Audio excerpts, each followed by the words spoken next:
ভাইরে, বাংলাদেশের শশার একমাত্র ব্র্যান্ড অ্যাম্বাসেডর আপুটিকে আমরা এখন কম বেশি সবাই চিনি। শশার সঠিক ব্যবহার এই আপুটি প্রথম আমাদের সবাইকে শিখিয়েছে, যার জন্য বাজারে শশার দাম হুড়হুড় করে বাড়ছে। ঢাকা শহরে গতকালও শশা 70 টাকা কেজি দরে বিক্রি হয়েছে। বাংলাদেশের শশা ব্যবসায়ীদের কাছে এই আপুটি আশীর্বাদ স্বরূপ। যে আপুটি বাংলার হাজার হাজার শশা চাষিদের মুখে হাসি ফুটিয়েছে, সেই আপুটির চোখে আজ জল কেন? আর যে নীরবের সাথে শশা আপার পডকাস্টের একটা ক্লিপ ভাইরাল হয়, যেখানে দেখা যায় আপুটি কাঁদতে কাঁদতে বলে আপুটির মা নিজে দাঁড়িয়ে থেকে মেয়েকে ফোন কিনে দিছে। ফোন হাতে পেয়ে আপুটিকে যখন শয়তান কাতুকুতে দিছে, তখন বাধ্য হয়ে আপুটির বাবা মা তাকে শিকল দিয়ে বেঁধে রাখে। এখন আমার কথা হলো, শিকল দিয়ে বেঁধে রাখার পরেও আপুটি 2 দিন পর পর কক্সবাজার কিভাবে যেত?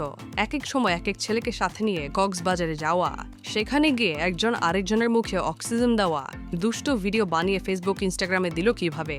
তাহলে কি বলতে হয় শিকলটা ভালো কোম্পানি ছিল না? যদি এমন হয় তাহলে সেই কোম্পানি কিংবা কামারের বিরুদ্ধে আইনগত ব্যবস্থা নেওয়া উচিত, কারণ তারা কি এমন চুল মার্কা শিকল বানালো যেটা কিনা একটা 4 ফুটের চিকনি চামলিকে আটকে রাখতে পারে না। তবে আমার মতে বাংলাদেশের শশার একমাত্র ব্র্যান্ড অ্যাম্বাসেডর আপুটি হয়তো তাসলিমা নাসরিনের থেকে অনুপ্রেরণা পেয়ে সাথে কাজী নজরুল ইসলামের বিদ্রোহী কবিতা শুনে শিকল ভেঙে ভাতান নিয়ে কাতার চলে যেত, মানে বয়ফ্রেন্ড নিয়ে কক্সে যেত। তবে ভাই যাই বলেন, তসলিমা নাসরিনের আদর্শে যে নারী বড় হয় তার সবকিছুই বড় বড় হয়। তার চিন্তা চেতনার গভীরতা হয়ে যায় প্রশান্ত মহাসাগরের চেয়েও বেশি। তার মন হয়ে যায় মাউন্ট এভারেস্টের মতো বড় বড়। তাকে শিকল কেন? বিমানের গতি কমানোর অ্যারেস্টিং ওয়্যার দিয়ে বেঁধে রাখলেও সে সেটা ভেঙে ভাতান নিয়ে কাতার চলে যাবে। এখন আপনারা বুঝলে বুঝপাতা, না বুঝলে তেজপাতা।